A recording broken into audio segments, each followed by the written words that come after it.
नमस्कार दोस्तों, पीडब्ल्यू ज्ञान कोश पर एक बार फिर से आपका बहुत बहुत स्वागत है। दोस्तों, एक बात आपने ज़रूर सुनी होगी कि कोई भी अगर UPSC civil services exam crack करके अपनी जॉब के लिए डेडिकेशन के साथ काम करता है तो बड़ा साइलेंटली करते हैं। समाज में जो कुछ भी अच्छे बदलाव आते हैं तो उनमें उनका कंट्रीब्यूशन बहुत सारा होता है। तो अल्टीमेटली एक तरीके से सिविल सर्वेंट्स को साइलेंट हीरोज बोला जाता है कि भाई इनके द्वारा चुपचाप काम कर दिया गया और देखो कितने बदलाव आ गए। बट वहीं पर आज के ज़माने में सोशल मीडिया का जो ट्रेंड चल रहा है तो वहाँ पर बहुत सारे आईएएस आईपीएस ऑफिसर्स अपने वीडियोस को वायरल करते हैं। उन लोगों के वीडियोस को देखा जाता है, लोग इंस्पायर होते हैं कि देखो कितनी पावर है उनके हाथ में, किस तरीके से वो समाज में समाज कल्याण और समाज के उद्धार के लिए काम किया करते हैं। तो उन्हीं एस्पेक्ट्स के अंदर आपने आईपीएस ऑफिसर अभिषेक पल्लव का भी नाम देखा होगा। इनके वीडियोस बहुत सारे आए, नो डाउट इनके द्वारा जो काम किए जाते थे उनको अप्रिसिएशन भी बहुत मिला। बट अभी के टाइम पे जो वीडियो आ रहा है, जो मैं अभी बना रहा हूँ, वो एक्चुअल में इन्हीं के कंटेक्स्ट में इनकी रील बन गई है। और वो मामला कुछ ऐसा है कि सीबीआई ने इनके घर पे रेड मारी और मामला था एक बैटिंग ऐप थी, महादेव ऐप। उससे इनका कनेक्शन है कि नहीं उस चीज़ को चेक करने के लिए। तो यहाँ पर एक तो क्या है, ये हाई प्रोफाइल केस है। रीजन बीइंग कि छत्तीसगढ़ के फॉर्मर सीएम भूपेश बघेल के साथ में अभी के टाइम पे अगर देखें तो देवेंद्र यादव नाम के एक एमएलए हैं, और आप देखोगे अभिषेक पल्लव के अलावा 3 आईपीएस ऑफिसर्स और हैं, 4 आईपीएस ऑफिसर, एक सीएम और एक एमएलए। इनके घरों पर रेड लगातार सीबीआई मार रही है और उसका मेन टारगेट यही है कि उस बैटिंग ऐप को प्रमोट करने में इन लोगों का बड़ा कंट्रीब्यूशन रहा होगा। तो ये अपने आप में बड़ी कंसर्निंग बात आ जाती है कि जहां पर हम एथिकल एस्पेक्ट्स को देख करके हमारी सर्विसेज को रन कराते हैं तो वहीं पर कुछ लोग हमारे आइडियल्स भी बन जाते हैं। बट हो क्या रहा है वो चीज़ें हमारे लिए जाननी ज़रूरी है, क्योंकि रियलिटी चेक मिल जाता है। इसको हम पूरा डिटेल में मैं एक एक करके आपको बताऊंगा कि क्या है पूरा माजरा। बट यस, सबसे पहले तो आप मुझे फॉलो कर लीजिए इस क्यूआर कोड को स्कैन करके टेलीग्राम पर। मेरा नाम है रजनीकांत लाटा और पीडब्ल्यू ऑनलाइन की तरफ से यूपीएससी फाउंडेशन कोर्सेज रन कराए जा रहे हैं, जिसमें संकल्प 2027 इंग्लिश और हिंदी वालों के लिए, टाइटन 2026 इंग्लिश वालों के लिए, प्रहार 2026 इंग्लिश और हिंदी वालों के लिए। इसमें लाइव एंड रिकॉर्डेड क्लासेस में जीएस और सीसेट दोनों इंक्लूडेड है और डेली बेसिस पर आपको एमसीक्यूज और मेंस आंसर राइटिंग प्रैक्टिस का मौका मिलता है। कॉम्प्रिहेंसिव ई बुक्स दी जाती है जिससे कि आप सेल्फ स्टडी अच्छे से कर सकें। इसके अलावा आप डिटेल दे सकते हैं, डिस्क्रिप्शन बॉक्स में दी हुई है। एडमिशन बिल्कुल ओपन है। तो बात कुछ ऐसी है कि अभी की सरकार हो बीजेपी की छत्तीसगढ़ में या पहले कांग्रेस की सरकार, हर किसी के ये प्यारे रहे हैं अभिषेक पल्लव जी।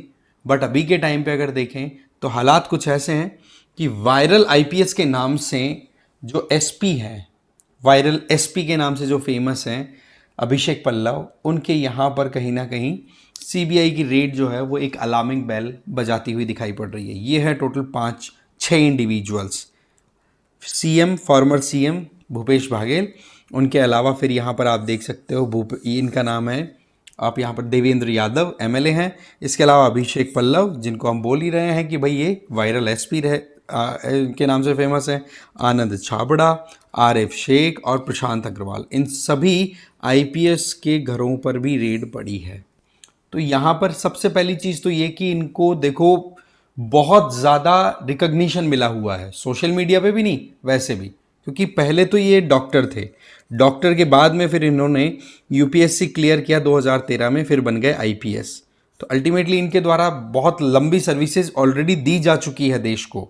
और उसमें आप देखोगे कि जो नक्सल प्रभावित दांतेवाड़ा डिस्ट्रिक्ट है ना, वहाँ पर भी इनका ऐसा कॉन्ट्रीब्यूशन है कि आप देखो कि बहुत सारे नक्सल्स ने इनके सामने सरेंडर भी किया है।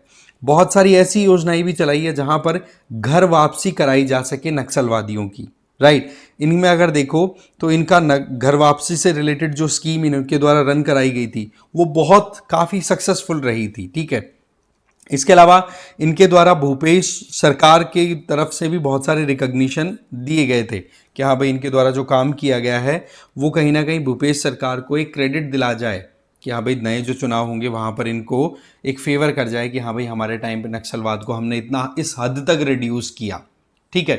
भूपेश बघेल सरकार के समय अभिषेक पल्लव जो हैं वो नक्सल एरिया में तो डॉकेटेड थे और वहां पर इन्होंने कई इनोवेटिव काम भी किए थे। इनोवेशन के लिए तो खैर इनका न्यूज़ में आता ही रहता है, कुछ ना कुछ इस तरीके से काम करना जिससे कि लोग एक चीज़ को समझ सके, बड़ी आसानी से समझ सके। ठीक है। इनके अलावा इनके द्वारा एक लोन वराटू यानी घर वापसी का जो प्रोग्राम चलाया गया था उसमें अच्छी परफॉर्मेंस आई थी। घर वापसी मतलब जो नक्सलवाद की लाइन पे चल चुके हैं उन लोगों को ये कहना कि भाई आप नॉर्मल लाइफ जियो औरों की तरह, तो उसमें भी इनके द्वारा बढ़िया काम किया गया था। तो रिकग्निशन बड़ा अच्छा मिला इनको नेशनल लेवल पे। बट ये थी वो महादेव बैटिंग ऐप।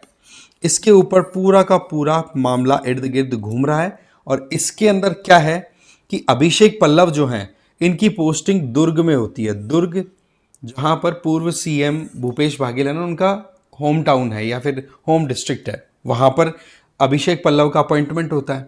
और दूसरी सबसे इंपॉर्टेंट चीज, यहीं पर ये डिफरेंट आईपीएस ऑफिसर्स का लिंक भी देखा गया, क्योंकि ये जो इंडिविजुअल जिन्होंने ये ऐप बनाई थी महादेव बैटिंग ऐप, ठीक है, सट्टा ऐप थी ये, ठीक है, तो इसका सरगना यहीं पर पकड़ा गया था और यहीं से ऑपरेट कर रहा था।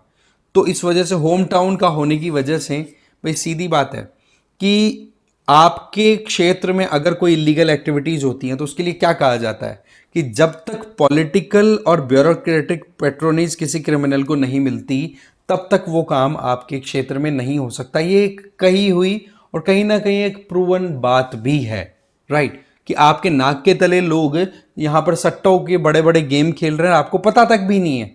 ऐसा तो नहीं हो सकता ना। बस इसी बात को लेकर के ये पूरा केस चल रहा है।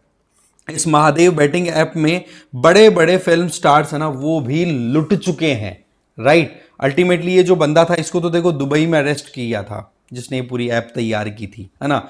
बट ये केस है ना, इसके धागे बहुत हद तक फैले हुए हैं। छोटे सिपाही से लेकर के आईपीएस ऑफिसर, फॉर्मर सीएम से लेकर के अभी करंट एमएलए, सब इसके अंदर लपेटे में आ चुके हैं। ठीक है। तो ये अपने आप में एक बड़ी कंसर्निंग बात भी है कि एक तरफ तो हम करप्शन को रिड्यूस करना चाहते हैं, बट एक ये जो नेक्सस है जिसमें पॉलिटिशियन, क्रिमिनल और ब्यूरोक्रेट्स एक साथ मिलकर के लूटपाट मचाते हुए दिखाई पड़ रहे हैं, ये नेक्सस बहुत ज्यादा प्रॉब्लम कर रहा है। क्योंकि एक्चुअल में जिन लोगों पे विश्वास किया जाता है, जो लोग सुधार सकते हैं, वो खुद ही करप्ट हैं। वही बात कि कोतवाली जिनको हाथ में दी है वो ही चोरी करने में एक्सपर्ट हो गए। तो ये अपने आप में बड़ा ये एक कहते ना हमारे सिस्टम के लिए बड़ी कंसर्निंग बात है। फिर हम सोचते हैं कि भाई करप्शन खत्म हो जाए, तो वह तो देखो बाकी तो इन्वेस्टिगेशन होगी, सीबीआई की सारी जांच पड़ताल चल रही है। पर एक बात तो पक्की है कि ये धागे ऐसे ही नहीं बुने जाते हैं। एक एक माइन्यूट माइन्यूट जो रेसा होता है ना, वो जुड़ा हुआ होता है और उसी का नतीजा है कि ये रेड पड़ी है। बाकी तो देखो फाइनल इन्वेस्टिगेशन के बाद पता पड़ेगा। ठीक है। तो ये अपने आप में एक इंपॉर्टेंट अपडेट थी, सोचा आपके साथ शेयर की जाए। इस वीडियो में इतना ही था। Thank you very much.